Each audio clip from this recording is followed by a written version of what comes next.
अस्सलाम वालेकुम, मैं हूं अरसलान। एक और बड़ी ही ज़बरदस्त इमिग्रेशन से रिलेटेड आपके लिए वीडियो लेकर आया हूं। बहुत सारे लोगों का यही सवाल होता है कि सर हमारे पास ज़्यादा सरमाया नहीं है, हमारी ज़्यादा तालीम नहीं है, हमने आइल्स नहीं किया, क्या हम माइग्रेट नहीं कर सकते, क्या हमारा कोई हक नहीं है? तो भाई आपका बिल्कुल हक है। और आज मैं जिस इमिग्रेशन प्रोग्राम का मैं जिक्र करूंगा, मेरा वो फेवरेट प्रोग्राम है। फेवरेट क्यों है? यूजुअली जितने भी इमिग्रेशन प्रोग्राम होते हैं उसमें कहीं ना कहीं बैंक बैलेंस इन्वॉल्व हो जाता है, बैंक स्टेटमेंट्स इन्वॉल्व हो जाती हैं, आइल्स की रिक्वायरमेंट होती है, आपको जनरल आइल्स करना होता है, कहीं में तो आपकी एक एजुकेशन के भी पॉइंट्स होते हैं, एजुकेशन की भी रिस्ट्रिक्शन होती हैं। लेकिन आज हम जिस इमिग्रेशन प्लान के बारे में बात करेंगे वो बड़ा ही ज़बरदस्त है।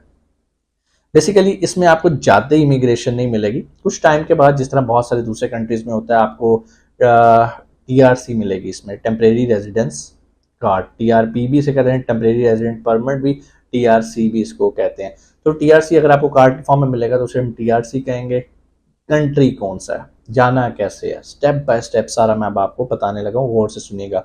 आज हम बात करेंगे पुर्तगाल के D2 वीज़ा की। पुर्तगाल मुझे क्यों पसंद है, उसकी सबसे बड़ी वजह वहाँ का जो मौसम, जो आबो हवा, वो हम लोगों को सूट करती है। सेकेंडली, छोटा सा कंट्री है, कोई बहुत बड़ा कंट्री नहीं है, और इकोनॉमी बहुत तगड़ी है। और मैं आपको एक और मज़े की बात बताऊँ, जो सबसे ज़्यादा इसकी फेवरेट बात है, टॉप 5 कंट्रीज़ के अंदर इसका पासपोर्ट आता है। मतलब टॉप 5 के अंदर इसकी पासपोर्ट की रैंकिंग है। इसका पासपोर्ट कनाडा से भी बेहतर है, यूएसए से भी बेहतर है। आपको मेरी बात बड़ी अजीब लग रही होगी, अभी आप जाके गूगल पे सर्च कर सकते हैं, रैंकिंग ऑफ पुर्तगाल पासपोर्ट। तो आज हम जिस वीज़ा की बात करेंगे वो है D2 वीज़ा। D2 पुर्तगाल का एक ऐसा वीज़ा है जो कि ख़ास तौर पे उसने इंटरप्रेन्योर्स के लिए बनाया है, कारोबारी हजरात के लिए बनाया है। तो वो कहता है कि भाई अगर आपके पास कोई कारोबार करने का आइडिया है, आप कारोबार करना चाहते तो आप D2 वीज़ा के लिए अप्लाई कर सकते हो। कोई एज की रिस्ट्रिक्शन नहीं है, कोई बैंक बैलेंस इतना शो नहीं करना, कोई आइल्स की रिक्वायरमेंट नहीं है, तालीम वाली भी चीज़ साइड पे रख दो। होता क्या है इसमें, इंपॉर्टेंट चीज़ है क्या, मैं अब आपको उसकी तरफ लेकर आऊँगा। सबसे पहली चीज़, जैसा कि आपको पता है इस D2 वीज़ा के लिए आपने, इसका नाम से ही आपको पता है कि इंटरप्रेन्योर्स के लिए है। एक और चीज़ मैं इसमें ऐड करूँ कि इसमें वो इंटरप्रेन्योर्स अप्लाई कर सकते हैं जो कि यूरोप में नहीं रहते। ठीक है, यूरोप से मुराद जितनी भी शेंजन कंट्रीज़ हैं, अगर आप उससे बाहर रहते हो, जैसे पाकिस्तान है, इंडिया, बांग्लादेश है, हम लोग तो बाहर रहते हैं, हम इस D2 वीज़ा के लिए एलिजिबल है और हम अप्लाई कर सकते हैं। अप्लाई करने का तरीका क्या है? जैसे तो बिल्कुल बेसिक डॉक्यूमेंट्स हैं, जो भी रिक्वायरमेंट है वो एक बात की बात है। इसकी जो बैकबोन है ना ये वीज़ा हासिल करने की, वो है आपका बिजनेस प्लान। क्यों? आप एक इंटरप्रेन्योर वीज़ा, इंटर्नशिप वाला वीज़ा लेने जा रहे हो और उसके लिए जो उसकी बैकबोन बनेगी, जाहिर बात है वो कारोबार बनेगी। वहाँ की जो अथॉरिटीज़ हैं वो जानना चाहेंगी कि आपके पास ऐसा क्या बिजनेस प्लान है जिसको लेके अगर आप पुर्तगाल में आते हो तो उससे पुर्तगाल को भी फ़ायदा होगा और आपको भी फ़ायदा होगा। अब बहुत सारे लोग गलती ये करते हैं, वो खुद बिजनेस कहते हैं सर हम खुद बना लेंगे बिजनेस प्लान, जबकि खुद वो बना नहीं सकते। क्यों नहीं बना सकते? सबसे बड़ी रिस्ट्रिक्शन, ये जो आपने बिजनेस प्लान सबमिट करना होता है ये पुर्तगीज लैंग्वेज के अंदर होता है, मतलब उनकी जो नेटिव लैंग्वेज है, उनकी जो आबाई जुबान है उसके अंदर बनाना होता है। ठीक है, यूजुअली इसके पार्ट कितने होते हैं? यूजुअली दो पार्ट पे कंसिस्ट होता है। एक में इसमें आपने बिजनेस आइडिया अपना बताना होता है कि मेरा आइडिया क्या है इस कारोबार का। सेकंड पार्ट के अंदर आपने ये बताना होता है कि आप इसके फाइनेंशियल्स कैसे मैनेज करोगे। इसमें हरगिज़ ये नहीं है कि मैं इतने करोड़ की इन्वेस्टमेंट लेकर आ रहा हूँ, नो। आपने सिर्फ ऑन पेपर इसकी फिजिबिलिटी बनानी होती है कि सर ये बिज़नेस मैं इस तरह स्टार्ट करूँगा, इसमें कोई बहुत ज़्यादा मुझे पैसा नहीं चाहिए, जैसे ही बिज़नेस ग्रो करेगा मैं इसमें स्टाफ हायर करूँगा, बिज़नेस ऐसे ग्रो करेगा, ये स्ट्रेटजी होगी, यहाँ से रेवेन्यू आएगा। मतलब एक प्रैक्टिकल फिजिकल आपके पास जो है ना, सो फिजिबिलिटी होनी चाहिए उसकी। अब आपके पास आ गई प्रैक्टिकल फिजिबिलिटी, लेकिन आप ये खुद नहीं बना सकोगे क्योंकि ये पुर्तगीज लैंग्वेज के अंदर चाहिए होगा। तो अब आप कहेंगे सर किससे बनवाएं? आपने इसके लिए एक फाइनेंशियल एक्सपर्ट को हायर करना है। ऑनलाइन आप जाके लिखें, पुर्तगाल के बेशुमार फाइनेंशियल एक्सपर्ट्स आपको मिल जाएंगे जो कि आपको बिजनेस प्लान बना के देंगे। कुछ पैसे चार्ज करेंगे, आप उन्हें पे करें, अपना बिजनेस प्लान उनसे बनवाएं। वो एग्जैक्टली उसी लैंग्वेज के अंदर बनाएंगे जो कि एम्बेसी को समझ में आती है, जो कि एम्बेसी समझती है कि yes it's a good business plan. एक चीज़ मैं यहाँ पर क्लियर करता जाऊँ, बहुत सारे लोग D2 वीज़ा को थोड़ा सा गलत परसीव करते हैं। गलत परसीव से मुराद ये है कि वो समझते हैं कि सर जब तक हम कोई इनोवेशन नहीं करेंगे, कोई इजाद नहीं करेंगे, ये इनोवेटिव वीज़ा नहीं है, ये इन्वेंटर्स के लिए वीज़ा नहीं है, ये एंटरप्रेन्योर्स के लिए। बिजनेस कोई भी हो सकता है। इनकी रिक्वायरमेंट ये है कि भाई जो भी आप बिजनेस आइडिया में प्रपोज करोगे ना, उसके पीछे आपका एक्सपीरियंस होना चाहिए। बस इनकी ये रिक्वायरमेंट है। कोई इनोवेटिव, कोई आउट ऑफ द वर्ल्ड, कोई आपने एलन मस्क नहीं बनना, आपने कोई टेस्ला नहीं बनानी, ठीक है। बिजनेस कोई भी हो सकता है। आप कहते हो कि सर मैं वहां पे जाके एक ई कॉमर्स स्टोर बनाऊंगा और मैं ऑनलाइन प्रोडक्ट्स को बेचूंगा, that's fine, it's okay, it's fine. अब आपने उसकी फिजिबिलिटी देनी है और आपने बताना है कि भाई मैं पिछले 4 या 5 या 6 साल से यही काम करता आ रहा हूँ। तो आपका एक्सपीरियंस आपको सपोर्ट करेगा D2 वीजा के लिए, तगड़ा आपकी एप्लीकेशन बनाने के लिए। ठीक हो गया। आपने क्या किया, आपने वो फाइनेंशियल एक्सपर्ट से पूरा बिजनेस प्लान बनवा लिया पुर्तगीज लैंग्वेज के अंदर, जो भी आपने बिजनेस अपना बताया कि भाई मैं ये बिजनेस करूंगा, वहां जाके उसने उसके मुताबिक आपसे एक डिस्कशन की इंग्लिश के अंदर, आपने उसको बता दिया, सारा कुछ हो गया, उसने प्लान बना दिया। अब अगला स्टेप आता है अप्लाई कैसे करना है। सारे लोग यही सवाल करते हैं ना, सर अप्लाई कैसे करना है, आप ये भी बताएं। चलो ये भी अब डिस्कस करते हैं, अप्लाई कैसे करना है। ये तो हो गया बिजनेस प्लान।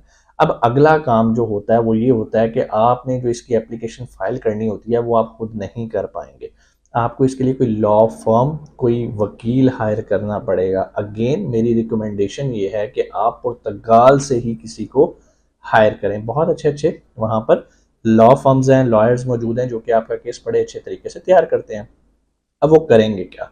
नंबर वन, वो आपकी सारी एप्लीकेशन, आपका पूरा केस तैयार करेंगे, आपसे आपका बिजनेस प्लान ले लेंगे जो कि आपने ऑलरेडी एक तैयार करवाया हुआ है एक फाइनेंशियल एक्सपर्ट से, उसने वो भी लगा दिया फाइल के अंदर। फिर वो क्या करेगा, वो आपको वहाँ का टैक्स नंबर लेके देगा।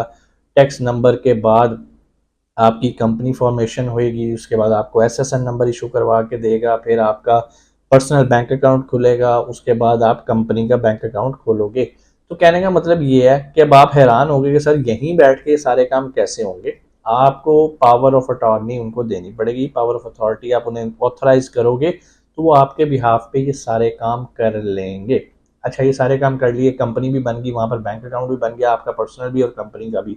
SSN भी निकल गया। SSN बिल्कुल वैसे ही है जैसे हमारा यहाँ पे ID कार्ड नंबर होता है, इस तरह वहाँ पर SSN होता है, ठीक है, सोशल सिक्योरिटी नंबर।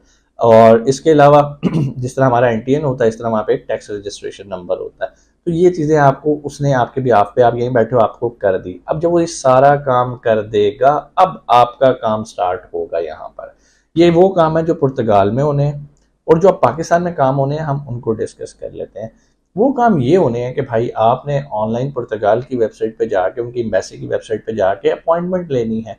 अपॉइंटमेंट लेने के बाद आपने जाना है एम्बेसी, जो भी आपको अपॉइंटमेंट मिलेगी वहाँ पर बेसिक डॉक्यूमेंट्स तो आपके चलेंगे ना, आपका पासपोर्ट और जो भी इनकी रिक्वायरमेंट है वेबसाइट पे डॉक्यूमेंट्स लिखे हुए हैं। लेकिन जो सबसे इंपॉर्टेंट चीज़ वो चेक करेंगे वो ये है कि भाई अगर अभी आप पुर्तगाल जा रहे हो वीज़ा लगवाने के लिए, TRC लेने के लिए, तो ये जो कुछ अर्सा आपने वहाँ पे रहना है, कि आपके पास इतने पैसे हैं वहाँ पे सर्वाइव कर लो। तो कम से कम जो उनकी रिक्वायरमेंट होती है ना, वो कहती है कि कम से कम भाई 8,000 यूरोज आपके पास बैंक अकाउंट में पड़े होने चाहिए। सिर्फ दिखाने आपने, उन्हें देने नहीं है, ठीक है। आपने उन्हें कहना जी, और ये पाकिस्तानी रुपीज़ में हो सकते हैं, आपके पाकिस्तानी अकाउंट में हो सकते हैं कि भाई ये देख लो कि मेरे पास 8,000 पड़ा है। 8,000 से अगर 10 हो जाए, 12 हो जाए, तो ये तो सोने पे सुहागा, आपका केस उतना मजबूत हो जाता है।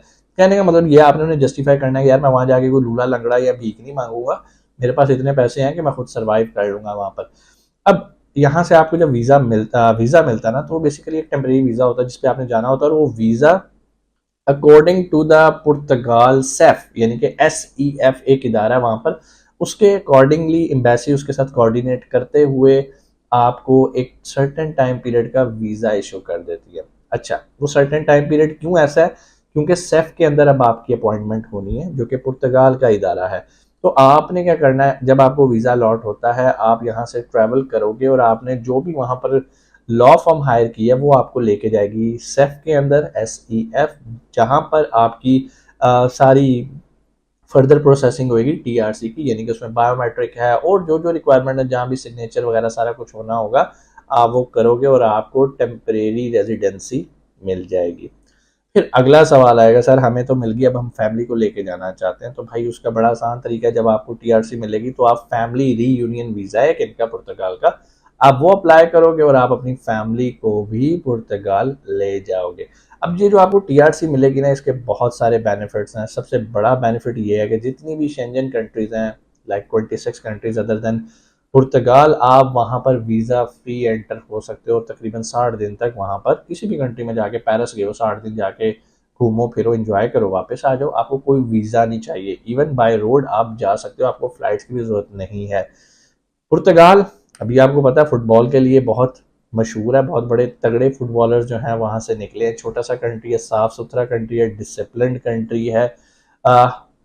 माहौल वाइज मतलब atmosphere wise it's good. Yes, वहाँ पर मुस्लिम्स कम्युनिटी इतनी बड़ी नहीं है, लेकिन लोग जाते हैं, जाके अपना पासपोर्ट लेते हैं, उसके बाद सलाम अलैकुम करके साइड पे आ जाते हैं। इसके पासपोर्ट की अगर मैं कंपैरिजन करूं, इसका पासपोर्ट लेना आसान है, प्लस टॉप 5 के अंदर आता है यार। लोग तो और भी ऑप्शन हैं इसका पासपोर्ट लेने के लिए, आप थ्रू इन्वेस्टमेंट ले सकते हो, लेकिन उसके लिए अगेन पैसा आ जाएगा। आज मैं आपको जो तरीकाकार बता रहा हूँ ये है कि भाई आपके पास पैसे नहीं है, लेकिन आपने वीज़ा लेना है, आपने टेम्परेरी रेजिडेंस लेनी है। उस टीआरसी के लिए जब आप वहाँ पर चले जाते हो तो एक सर्टेन टाइम पीरियड के बाद आप पासपोर्ट के लिए एलिजिबल हो जाते हो। उम्मीद है चीज़ें आपको समझ में आई होंगी। कोई भी सवाल आप कमेंट सेक्शन में पूछ सकते हैं। इंशाल्लाह आपसे मुलाकात होती है अगली वीडियो में। अपना बहुत सारा ख्याल रखिएगा। पाकिस्तान जिंदाबाद।